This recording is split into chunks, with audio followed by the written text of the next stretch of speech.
ሰላም ጤና ይስጥልኝ ተመልካችና አድማጮች የቻናል ቤተሰብ ተከታታዮች መንግስት የዘረጋላቸውን የሰላም ጥሪ ተቀብለው የገቡ አሉ። እንዲሁም በተከዜ ዘብ ላይስ ሰፈር መለሰ ተብሎ የሚታወቀው ታጣቂ መክፈቱ ተሰምቷን ይህን ጉዳዮች የማስዳስሳችሁ ይሆናል።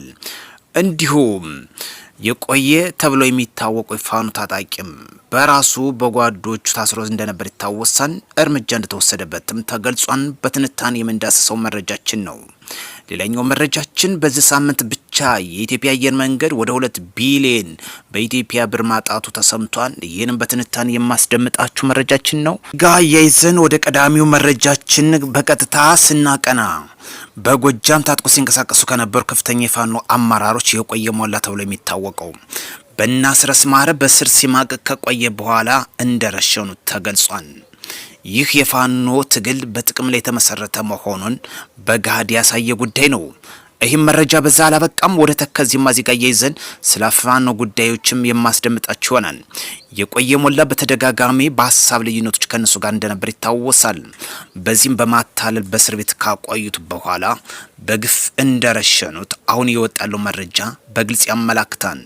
የቆየ ሞላ ከከፍተኛ የፋኖ አመራሮች ከሚባሉትም አብሮ ተርታ ተሰልፎ እንደነበር ይታወሳል። በዚህም በእናስረስ ማረ በስር ካቆዩትና በነዘመነ ካሴ ትእዛዝ አማካይነት እንደተረሸነ ተገልጿል። ያው መረጃችን ከምንመለከትበት ሰፈር መለሰ ተብሎ በሚታወቀው የሚመራው የፋኖ ታጣቂ ቡድን በወልቃይት ዘቦች ላይ መክፈቱ ተሰምቷል። በዛሬው ዕለት በወልቃይት ሁመራ ዞን የፋኖ ታጣቂዎች በተከዜ ዘብ ላይ ውጊያ መክፈታቸውን የተሰማው በዞኑ ቤተ ሞሎ በተባለ ስፍራ አቅራቢያ የምትገኘው ጎድጓዳ ቀበሌ ተብሎ በሚታወቀው ውጊያ ማድረጋቸውን የተሰማው ትናንት አማራ ነጻ እናወጣለን ብለው ዛሬ በግልጽ የአማራ የሉናን የሻዕቢያ ተላላኪነትን ያሳዩበት ጉዳይ መሆኑ እጅግ አነጋጋሪ እየሆነ መጥቷል። በተለይ በሰፈር መለሰ የሚመራው ይህ የፋኖ ታጣቂ ቡድን በልዩ ቦታ ጎድጓዳ ቀበሌ ተብለው በሚታወቅ በወልቃይት ጠገዴ ሰቲት ሁመራ ዞን መክፈታቸው ነው የተሰማው። የህወሓት ተላላኪነታቸውን በተግባር ያሳዩበት ጉዳይ መሆኑ ተነግሯል። ሌላኛው መረጃችን መንግስት የዘረጋላቸውን የሰላም ጥሪ እስከነሙሉ ትጥቃቸው ተቀብለው ገብተዋል። እነማይ ወረዳ ተብሎ በሚታወቅ ቀጠና ታጥቀው ሲንቀሳቀሱ የነበረ አንደኛ የግርማ ተሜ ተብሎ የሚታወቀው የ74ኛ ክፍለ ጦር አባይ ሸለቆ ሻለቃ ዘመቻ መምሪያ ኃላፊ እንደነበር ተናግሯል። ስሜነ ጌትነት የአባይ ሸለቆ ሻለቃ አባል እንደነበረ፣ አያለው መልኬ ሻለቃ እንደነበረ፣ ስሜ አስረስ ተብሎ የሚታወቀው የዚሁ በአባልነት የነበረ እስከነሙሉ ትጥቃቸው መንግስት የዘረጋለች ሰላም ጥሪ ተቀብለው ገብተዋል። እንዲሁም በምዕራብ ጎጃም ዞን ጃቢ ጠናን ታጥቀው ሲንቀሳቀሱ የነበሩት በዛሬው ዕለት መንግስት የዘረጋላቸውን እስከነሙሉ ትጥቃቸው ተቀብለው መግባታቸው ተገልጿል። ሰላም ለሀገራችን ያደርግ። ጦርነት ለማንም ለምንም አይጠቅምም። ትናንት የአማራን የሉና ጉዳይ ነጻ እናወጣለን ብለው ዛሬ የህወሓትና የሻዕቢያ ተላላኪነታቸውን በተግባር አሳይተዋል። ለዚህ ደግሞ በወልቃይት ጠገዴ ሰቲት ሁመራ ዞን በሚገኘው ልዩ ቦታ ላይ ጦርነት መክፈታቸውን የተሰማው በመለስ ሰፈር መለስ ተብሎ በሚታወቅ ታጣቂ ቡድን የሚመራው እንደከፈቱ ነው የተገለጸ የሚገኘው። በዚህም መግለጫ እየተሰጠ ይገኛል። ሌላኛው ጉዳያችን ከምንመለከትበት በሰሜን ወሎ ዞን ቆቦ የሚገኙት አሁንም ሰላማዊ ሰልፋቸውን እያካሄዱ ይገኛሉ። መምረጥና የመመረጥ መብታችን ይከበር፣ ትናንትና አማራ እንጂ ዛሬ ትግሬ አይደለንም፣ ትግሬ ጎረቤታችን እንጂ ክልላችን አይደለም የሚል መፈክሮችም እየተስተጋቡ ይገኛሉ። በሰሜን ሸዋ ዞን ከ40 ሚሊዮን ብር በላይ ግምት ያለው የኮንትሮባንድ ንብረት በቁጥጥር ስር መዋሉም ተሰምቷል። በሰሜን ሸዋ ዞን ጣርማበር ወረዳ መነሻው ከማፉድ ቀበሌ አድርጎ ወደ መቀሌ ሊጓጓዝ የነበረ የኮንትሮባንድ ዕቃ እስከ 40 ሚሊዮን ብር የሚገመት ሙሉ በሙሉ በቁጥጥር ስር ውሏል።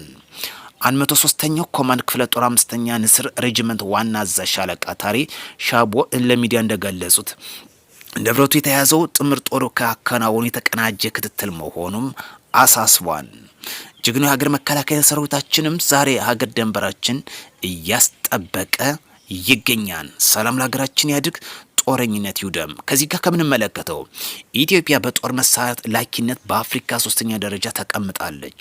ኢትዮጵያ በወታደር ኢንዱስትሪ ዘርፍም እያስመዘገች ባለው ስኬት በአፍሪካ ከሚገኙ ቀዳሚ የጦር መሳሪያ ላኪ ሀገር ተርታ መሰለፏ ይፋ ሆኗል። የላኪነት በተለይ ከደቡብ አፍሪካና ከግብጽ ቀጥሎ በ3ኛ ደረጃ እንድትቀመጥ አድርጓታል።